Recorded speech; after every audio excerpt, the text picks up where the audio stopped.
சுமார் 40 ஆண்டுகளாக பிஜிஎம்எல் தங்க சுரங்கத்தில் தொழிலாளியாக பணியாற்றிய மாரிக்குப்பம் டிஓ பிளாக் வீட்டின் 24 சேர்ந்த அந்தோனி குரூஸ் குடும்பத்தினர் தங்களுக்கு இழைக்கப்பட்ட அநியாயத்திற்கு நீதி கோரி போராடி வருகின்றனர். அந்தோனி குரூஸின் மகளான திருமதி பிரேமா குமாரி இன்று பிஜிஎம்எல் நிர்வாக அலுவலகமான சொர்ணபவன் சென்று தங்கள் குடும்பத்திற்கு இழைக்கப்பட்ட அநியாயத்திற்கு உடனடியாக நீதி வழங்க வேண்டும் என்று கோரிக்கை விடுத்தார்.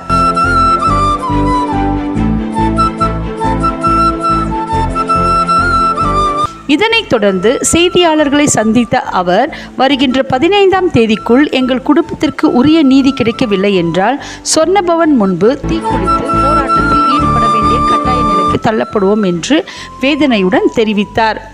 எங்கள் குடும்பத்திற்கு நீதி கிடைக்க வேண்டும் என்பதே எங்களின் ஒரே கோரிக்கை. அதிகாரிகள் உடனடியாக தலையிட்டு உரிய நடவடிக்கை எடுக்க வேண்டும் என்று அவர் வலியுறுத்தினார்.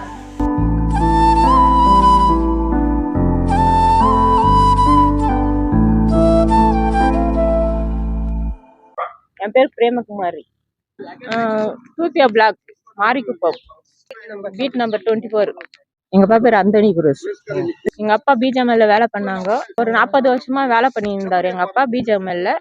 அப்புறமா நாங்கள் எங்க கஷ்டத்துக்கு நாங்கள் பெங்களூருக்கு போனோம். அவங்க அந்த வீட்டை பூட்டு வச்சுட்டு உள்ள போயிட்டாங்க. இப்போ நாங்கள் கேஸ் போட்டுமா இருந்தோம். கேஸ் போட்டுட்டு அது 2 பேருக்கு டிஸ்மிஸ் ஆயிடுச்சுங்க. இப்போ அந்த வீட்டில் போய் நாங்கள் கேட்டாங்க, நாங்கள் விட மாட்டோம்னு சொல்லியிருக்கிறாங்க. மின்னலா தேவி வச்சுட்டு அந்த வீட்டுக்கு போனாங்க. நாங்கள் இல்லாத போது அந்த மாதிரி வேலை பண்ணிக்கிறாங்க. இப்போ நாங்கள் எங்களுக்கு அந்த வீடு வேணும்னு சொல்லிட்டு நாங்கள் வந்து இங்கே பிஜிஎம்எல்ல வந்து போராடினுக்கிறோம். அவங்க இந்த மாதிரி இவ்வளோ அதாவது ஏமாத்தினுக்கிறாங்க எங்களுக்கு. இப்போ 15ஆம் தேதி வேற டைம் கொடுக்குறாங்க. அவங்க போய் வெக்கேட் பண்றது 10ஆம் தேதி போனாங்க. எல்லாம் போனதுக்கு அவங்க இல்லை இந்த மாதிரி எங்களுக்கு டைம் வேணும் எங்களுக்குன்னு சொல்லிக்கிறாங்க. அது மேலே அவங்க 15th டைம் கேட்குறாங்க. அதனால நான் அவங்க 15th எதுனா பண்ணலனாக்கா நான் அந்தோனி குரூஸ் அவரு வந்து 40 வருஷமா வேலை செய்திருந்தாரு. ரிட்டையர்ட் ஆயிடுவோம். நாங்க என்ன பண்ணோம், அதான் அவரு இறந்துடுவோம். நாங்க என்ன பண்ணோம், பொண்ணு எடுத்துன்னு போய் பெங்களூர்ல நாங்க வேலை செய்து இருக்கோம். எங்க வீடு அவங்க ஃபுட்டு உடச்சிட்டு அவங்க போய் இருக்கிறாங்க. இப்ப கேட்டா அவங்க விடமாட்டேங்கிறாங்க. மின்னலா தேவி அவங்க பேரு மின்னலா தேவி. அவங்க தான் வீட்டுக்கு உடச்சிட்டு போனாங்க. எங்க புருஷன் சட்ட இடத்துல நானும் போய் சாப்பிட்றேன் பெங்களூர் கேஜிஎஃப்ல அப்படின்னு.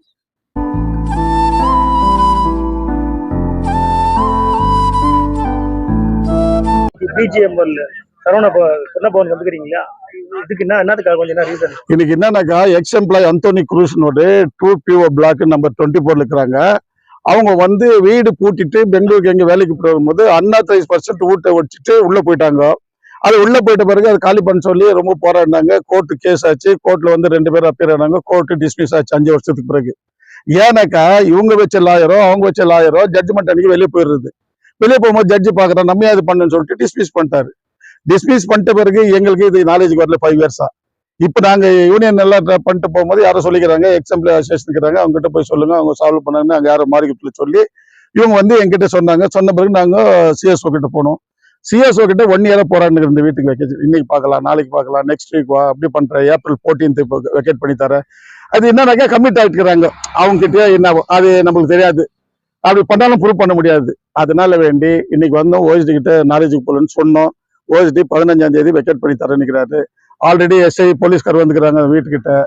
அவங்க வந்து இன்னும் 17 நாள் நோட் டைம் கேட்டாங்களாம். 15ஆம் தேதி வரைக்கும் டைம் கேட்டாங்களாம். அதனுடைய உத்தேசம் என்னக்கா மேல அப்பீல் போயிட்டு கோர்ட்ல இன்னும் கொஞ்ச நாள் பண்ணலான்ற ஒரு எண்ணத்துல போய்க்கிறாங்க. ஸோ அதனால வேண்டி 15ஆம் தேதி 10 மணிக்கு இங்க வர சொல்லிக்கிறாங்க. அவங்க செக்யூரிட்டி ஆஃபீஸர் வந்து வெக்கேட் பண்ணி தரேன்னு சொல்லிக்கிறாங்க. அந்த நம்பிக்கை பேர் மேல இப்போ மேல அவங்களுக்கு ஒரு நியாயம் கிடைக்கும் அந்த குடும்பத்துக்கு அப்படின்னா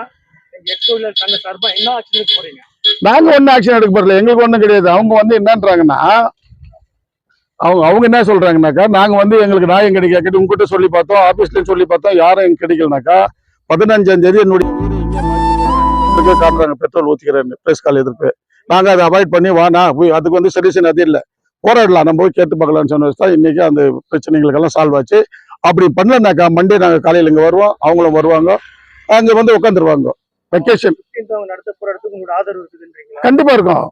ஏன்னா எக்ஸ் எம்ப்ளாயி அந்த அக்கௌண்ட்ல எக்ஸ்பைர்ட் ஆனவர் அவரு ஒரு எக்ஸ் எம்ப்ளாயி ரெண்ட் கட்டிக்கிறாங்க டெபாசிட் இது ரெண்ட் வீடு இப்போ அவங்களுக்கு ஆர்டர் பண்ணது வேற யாருக்கு பண்றது நாங்க பியூர்லி எக்ஸ் எம்ப்ளாயி நக்கிட்டோம் எஸ்டிபி எம்ப்ளாயி நக்கிட்டோம் டெத் ஆகிட்டுக்கிட்டோம் விஆர்எஸ் ஆகட்டும் எது இருந்தாலும் மொத்தத்துல எக்ஸ் எம்ப்ளாயி தங்க சொல்றதுக்காக உயிரை விட்டு தியாகிங்க அவங்க எல்லாம் அதனால அவங்களுக்கு நம்ம எந்த காரணத்தை கொண்டும் துரோகம் பண்ணல அப்படி இல்லைனாக்கா அவங்க என்ன பண்ணாலும் அதுக்கு முழுக்க மேனேஜ்மெண்ட் தான் பொறுப்பு அவங்களுக்கு எதுவும் ஆயிட்டா அதுல எந்த ஒரு மாற்று கருத்து இல்லை